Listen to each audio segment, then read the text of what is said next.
ನಮಸ್ಕಾರ. ಸಿಬಿಎಸ್ ವಾರ್ತೆಗಳಿಗೆ ಸ್ವಾಗತ. ವಾರ್ತೆಗಳ ವಿವರ. ಗಂಗಾವತಿ ತಾಲೂಕಿನ ಹಿರೇಬೆಣಕಲ್ ಗ್ರಾಮ ಪಂಚಾಯತ್ ವ್ಯಾಪ್ತಿಯಲ್ಲಿ ಬರುವಂತ ಅಲ್ಪಸಂಖ್ಯಾತರ ಮೊರಾರ್ಜಿ ದೇಸಾಯಿ ವಸತಿ ಶಾಲೆ ಮತ್ತು ಉತ್ಕರ್ಷಿತ ಪದವಿ ಪೂರ್ವ ವಸತಿ ಕಾಲೇಜ್ ಹಿರೇಬೆಣಕಲ್ 1 2025-26ನೇ ಸಾಲಿನ ಶಾಲೆ ವಾರ್ಷಿಕೋತ್ಸವ ಹಾಗೂ 10ನೇ ತರಗತಿ ಮತ್ತು ದ್ವಿತೀಯ ಪಿಯುಸಿ ವಿದ್ಯಾರ್ಥಿಗಳ ಬೀಳ್ಕೊಡುವ ಸಮಾರಂಭ ನಿನ್ನೆ ಜರುಗಿತು.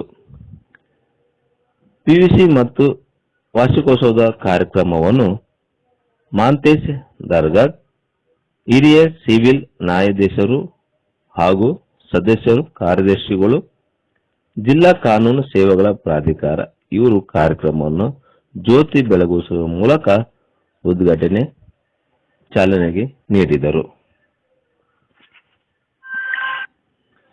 ಕಾರ್ಯಕ್ರಮ ಅಧ್ಯಕ್ಷತೆಯನ್ನು ಪ್ರಾಚಾರ್ಯರಾದ ಅಲ್ಪಸಂಖ್ಯಾತ ಮೊರಾರ್ಜಿ ದೇಸಾಯಿ ವಸತಿ ಶಾಲೆ ಮತ್ತು ಉತ್ಕರ್ಷಿತ ಪದವಿ ಪೂರ್ವ ಕಾಲೇಜ್ ಹಿರೇಬೆಣಕಲ್ 1 ಶ್ರೀಮತಿ ರಾಜೇಶ್ವರಿ ಅವರು ಕಾರ್ಯಕ್ರಮವನ್ನು ಅಧ್ಯಕ್ಷತೆ ವಹಿಸಿದ್ದರು. ಮುಖ್ಯ ಅತಿಥಿಗಳಾಗಿ ಅಜ್ಮೀರ್ ಅಲಿ, ಜಿಲ್ಲಾಧಿಕಾರಿಗಳು, ಅಲ್ಪಸಂಖ್ಯಾತರ ಕಲ್ಯಾಣ ಇಲಾಖೆ ಕೊಪ್ಪಳ, ಮುಖ್ಯ ಉಪನ್ಯಾಸಕರಾಗಿ ಡಾಕ್ಟರ್ ಸೋಮಕ್ಕ ಉಪನ್ಯಾಸಕರು ಹಾಗೂ ಸದಸ್ಯರು ಹಾಗೂ ಬಾಬಾ ಜಗಜ್ಜೀವನ್ ರಾವ್ ನ್ಯಾಷನಲ್ ಫೌಂಡೇಶನ್ ನವದೆಹಲಿ, ರಮೇಶ್ ಕೋಟೆ ಅಧ್ಯಕ್ಷರು ಕರ್ನಾಟಕ ಮಾಧ್ಯಮ ಪತ್ರಕರ್ತರ ಸಂಘ ಕೊಪ್ಪಳ,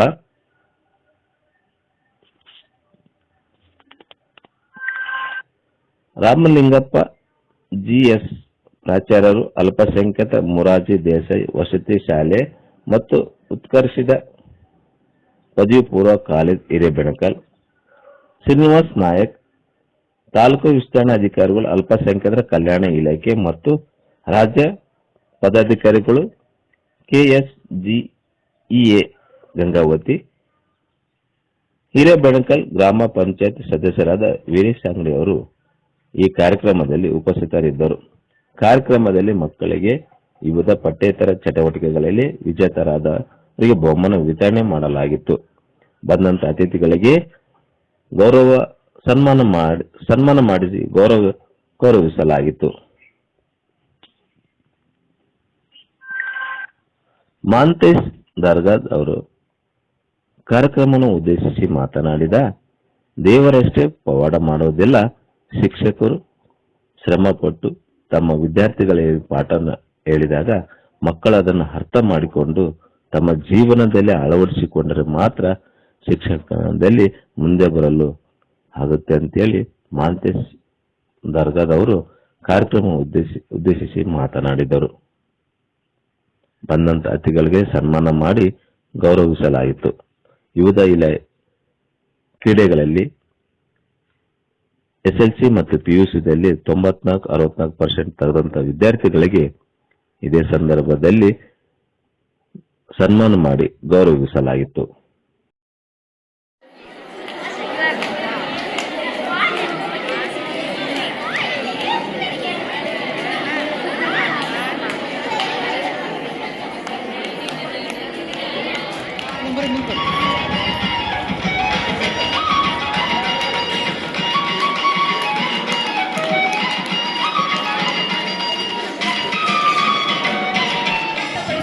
ತಮ್ಮಲ್ಲಿ ವಿನಂತಿಸಿಕೊಳ್ಳುತ್ತೇನೆ. ಇವರ ಪರಿಚಯವನ್ನು ಕನ್ನಡದ ಉಪನ್ಯಾಸಕರಾದ ಲಿಂಗರಾಜ್ ಗುರುಗಳು ನೆರವೇರಿಸಬೇಕಾಗಿ ತಮ್ಮಲ್ಲಿ ವಿನಂತಿಸಿಕೊಳ್ಳುತ್ತೇನೆ.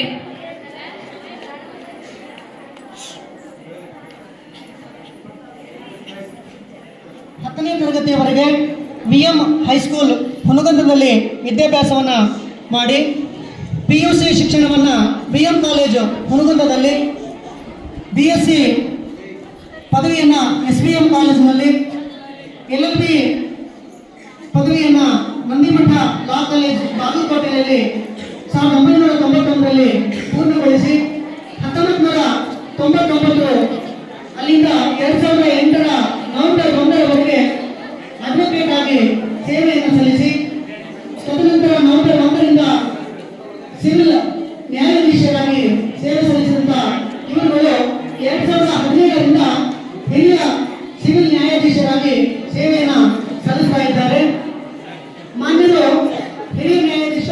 ಬೆಳೆಸುವಂತಹ ಹೆಮ್ಮೆ ಮಾನ್ಯರದಾಗಿರುತ್ತದೆ.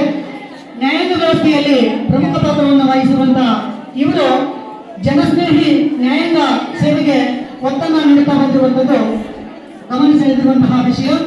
ಜೊತೆಗೆ ಅವರ ಹೆಜ್ಜೆ ಗುರುತು ಜನಸ್ನೇಹಿ ಅಧಿಕಾರಿ ಮತ್ತು ಯುವಕರಿಗೆ ಸ್ಫೂರ್ತಿಯಾದಂಥದ್ದು.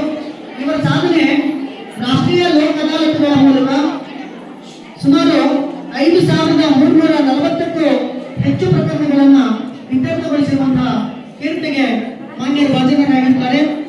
ಅವರುಗಳು ಈ ಕಾರ್ಯಕ್ರಮದ ಕುರಿತಾಗಿ ತಮ್ಮೊಂದೆರಡು ಮಾತುಗಳನ್ನು ವಿದ್ಯಾರ್ಥಿಗಳಿಗೆ ಹೇಳಬೇಕಂತ ಹೇಳಿ ಮಾನ್ಯರಲ್ಲಿ ಮನವಿ ಮಾಡಿಕೊಡ್ತೇನೆ.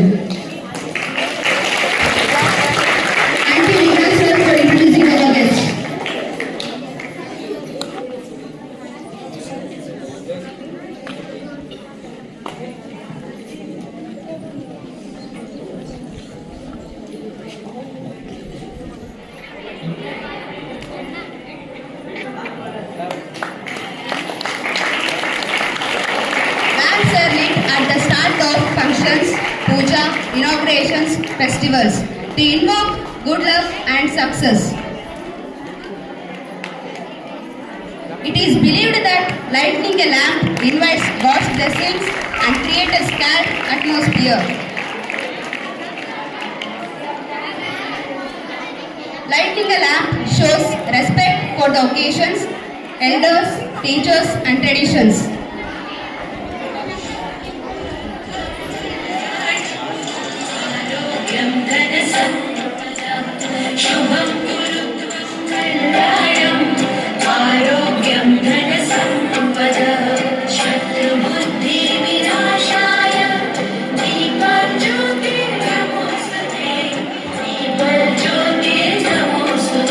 ಕಾರ್ಯಕ್ರಮವು ಅದು ಅಭ್ಯಾಸವು ಉತ್ತಮವಾಗಿ ಪ್ರಾರಂಭ ಆಯಿತು ಅಂದ್ರೆ ಅತ್ಯುತ್ತಮವಾದ ಸಾಧನೆಯೊಂದಿಗೆ ಏನಾಗುತ್ತೆ ಅಂತಿಮಗೊಳ್ಳುತ್ತದೆ ಎನ್ನುವಂತೆ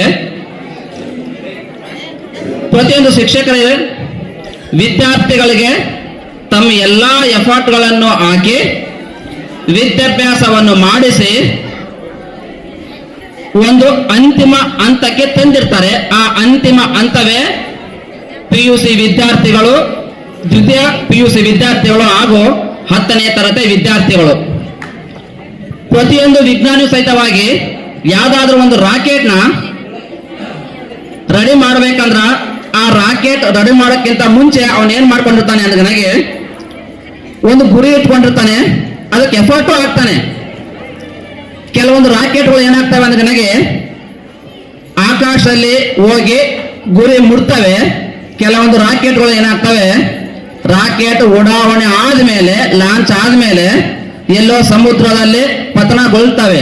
ಹಾಗಾದ್ರೆ ಇದ್ರ ಎಫರ್ಟು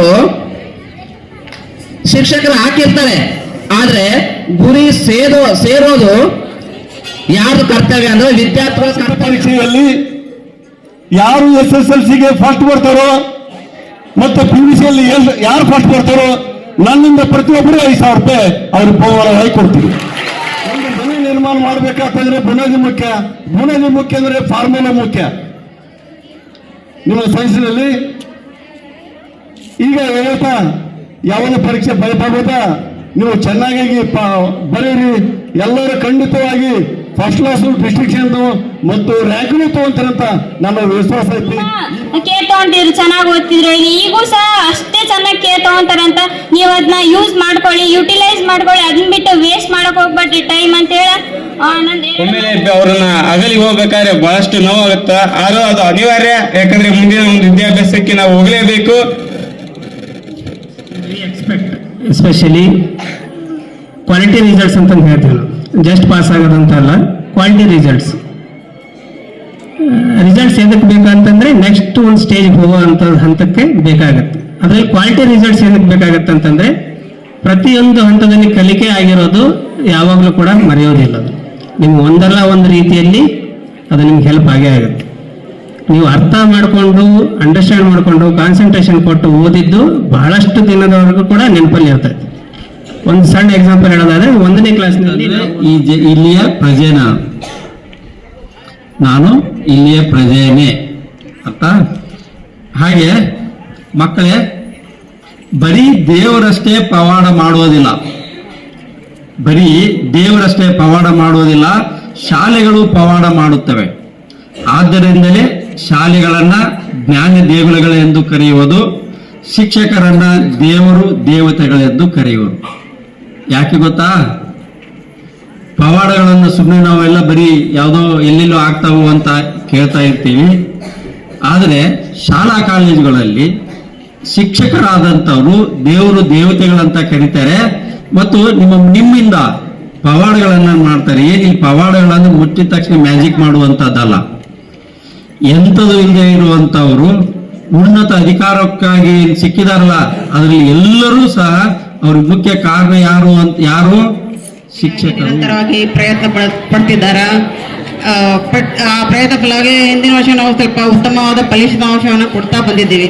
ಅದೇ ರೀತಿ ಈ ಸಾರಿ ನಾವು SSLC ಮತ್ತು PUC ವಿದ್ಯಾರ್ಥಿ PUCಯಲ್ಲೂ ಕೂಡ ನಾವು 100% ರಿಸಲ್ಟ್ ಕೊಡ್ಲಿಕ್ಕಾಗಿ ಬಹಳಷ್ಟು ಯೋಜನೆಗಳು ಹಾಕೊಂಡು ಶಿಕ್ಷಕರು ಮತ್ತು ಉಪನ್ಯಾಸಕರು ಎಲ್ಲರೂ ಕಾರ್ಯವನ್ನು ನಿರ್ವಹಿಸ್ತಾರೆ. ಅದರ ಫಲವಾಗಿ ತಮ್ಮ ಮಕ್ಕಳೆಲ್ಲ ಉತ್ತಮ ರಿಸಲ್ಟ್ ಕೊಡ್ತೀರಿ ಅಂತ ಅನ್ಕೋತೀನಿ. ಮತ್ತು ಈ ಶಾಲೆ ಉತ್ತಮ ನಡೆಯಕ್ಕೆ ಎಲ್ಲರೂ ಭಾಗವಹಿಸ್ತಾ ಇದ್ದಾರೆ ಸಮವಾಗಿ. ಎಲ್ಲರೂ ಈ ಶಾಲೆ ಚೆನ್ನಾಗಿ ನಡೆಯಲಿಕ್ಕ ಶಿಕ್ಷಕರು, ಉಪನ್ಯಾಸಕರು, ಬೋಧಕೇತರ ಸಿಬ್ಬಂದಿ ಎಲ್ಲರಿಗೂ ಈ ಕಾರ್ಯಕ್ರಮದಲ್ಲಿ ತುಂಬ ಧನ್ಯವಾದನ ಹೇಳಕ್ಕ.